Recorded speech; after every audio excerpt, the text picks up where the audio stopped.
Attention. So the first race after the tea interval, the Prince Albert's Challenge Cup underway here. As just mentioned, Newcastle University A on the left-hand side of your screen there, Newcastle University B on the right-hand side of your picture, who we're riding with on the screen right now. And a slightly slower start there for the B crew, which, again, like we've said, just unfortunate for them to be pitted up against a crew who I'm sure they know is probably going to be faster than them on paper, Greg. Well, they're going to know each other pretty well. It looks from the form guide like the A crew that we're looking at here are the favourites. You can see them moving pretty well together, and they've got that feel of an A crew about them, haven't they, as they're coming out here, top of the island. Just going to start to feel a bit of that headwind, as you can see the water there. But yeah, top of the island, the A crew's taken a length out of the B crew, and I'm not sure how much of a surprise that will be to the crews, as we're having a look now at the B crew running alongside them. Yeah, and a fantastic start there for that A crew. Wow, they just look like they're really on top of the water. They're striding down onto their race rhythm and taking control. And Newcastle, we can't forget, have got a pedigree in this Prince Albert Challenge Cup, this PA event, as we'll shorten it to. In the last 10 years, they've won it twice, 2014, 2017. Great programme there run by Angelo Savarino, the Blue Star, as they're informally known. And they're just hugely dominant at the sort of university level, Greg. Yeah, they really stepped on well, Newcastle University, over the last 10 years or so. Just a really good development of that programme that you're talking about, and have really become a force in student rowing, and targeting this Prince Albert has been brilliant for them, as you say. And we're seeing the A crew, just the head so much stiller, just moving backwards and forwards, the boat just moving around the B crew.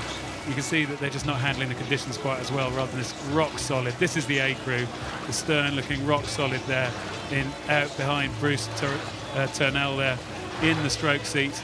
He's used to rowing on this water. He was a member of Henley Rowing Club, went to Gillett School, then Henley College. So he knows this Henley stretch really well before going up to Newcastle, and he's looking pretty solid there in the stroke seat. Ice cool looking down over the stern. Be watching the start, watching those booms. They'll be dead straight out behind them, and it's a lovely view to sit in a stroke seat like that and look back, see the umpires launch behind you, and more importantly, see your opposition behind you. Yes, and the Newcastle B crew will know, relative to how they've been performing in training against their A crew, whether this is a good performance for them or not. And they row in a very similar style there. You can see, I think, especially around the finish, it's almost a carbon copy of what the A crew are doing, just perhaps with a slightly less stable platform. The thing I was really impressed by the A crew is just how rock solid and level the boat was in a coxed 4 to set up that platform. And you can see them there on the right-hand side of your screen. When you're in a coxed boat like that, and you've got a weight sat in the bows, how do you set up a platform? Look at how flat the riggers are. That you can see them sticking out the side of the boat. So if you're tuning in and watching, just look how level that boat is. That's really a great platform to be working with there. Yeah, it really is, and you can see the benefits they're getting from that. There's just nothing wasted with the boat rolling around and catching the blades and doing anything that's really slowing the boat down.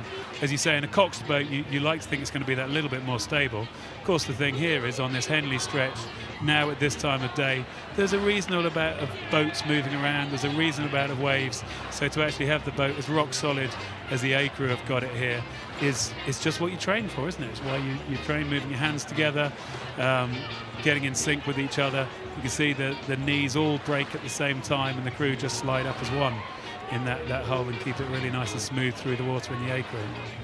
Yeah, and I'm sure they'll be looking now just to conserve a little bit of energy. You can see the 3/4 mile coming up on the horizon. Just calming words there from the cox, Sam Shuka, for Newcastle University A, to keep them moving through the gears, keep them moving through their race plan, maybe envisaging what it might be like to race in the latter stages when they've got some hot competition. But a real opportunity here for Newcastle. We were saying earlier, the PA is usually dominated by international entries, especially the Americans, right? And with no American interest really in this event, this could be another year for Newcastle.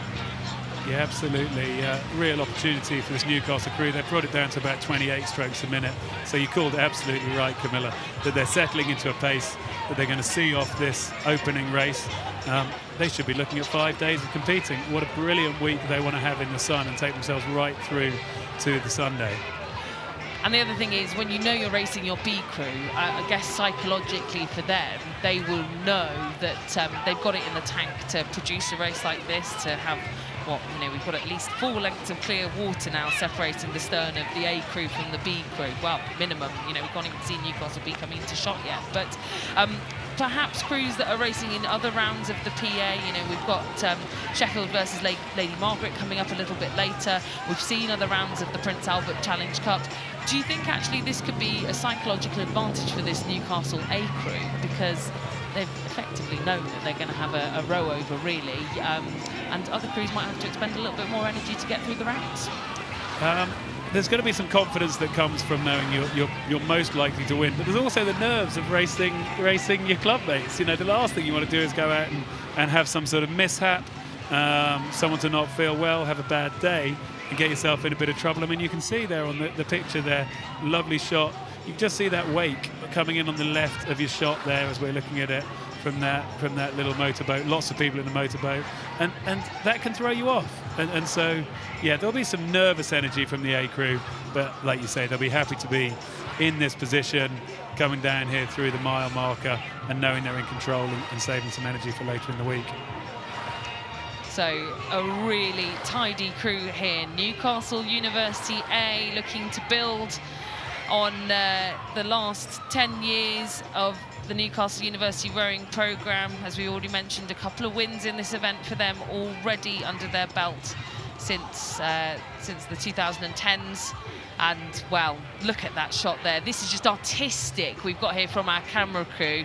That kind of, to me, sums up Henley Royal Regatta. It does sum up Henley Royal Regatta. Look at how great that scene is, how happy everyone is to be back here at the regatta and to be just rowing down the course like this. Alex Milne's in the 3 seat of this Newcastle A crew. He won the Forley last time out in 2019. Now he's on the course saying, right, we've got a whole campaign to do here. We're looking at 5 days of racing. So let's keep it smooth and under control, get this race done, and then look to hydrate, eat well, rest well, and get ready for the next day of competition tomorrow. Yeah, and look, the B crew just drifting out into the centre of the river there, I think trying to escape the stream ever so slightly to make this race count down that little bit quicker, count down the metres. You can still see the bubbles of water with where there is an ever so slight wind, headwind we've got coming up the course. So it's going to feel long in these corkscrews, I think, to get down the track. Yeah, going to be long races today with this gentle head breeze holding now. Nothing to worry about too much, but it just holds it down. It means you want to be strong and connected. Feel like you're in a Cox 4. Just have that little bit longer connection of the blades working against the water. Whatever sort of boat you're in, it's just going to feel that little bit longer connected and pressed out, which this crew's done brilliantly. Well, a wonderful sort of pedestrian finish there for Newcastle University A, who will progress through to tomorrow's racing in the Prince Albert Challenge Cup. Their fellow teammates from Newcastle University B, well, they always knew they were up against it. They have the final few strokes now to complete their Henley journey here in 2021. But I'm sure they will be on the banks and watching with a keen eye to see if their A crew can go and do the business later in the week.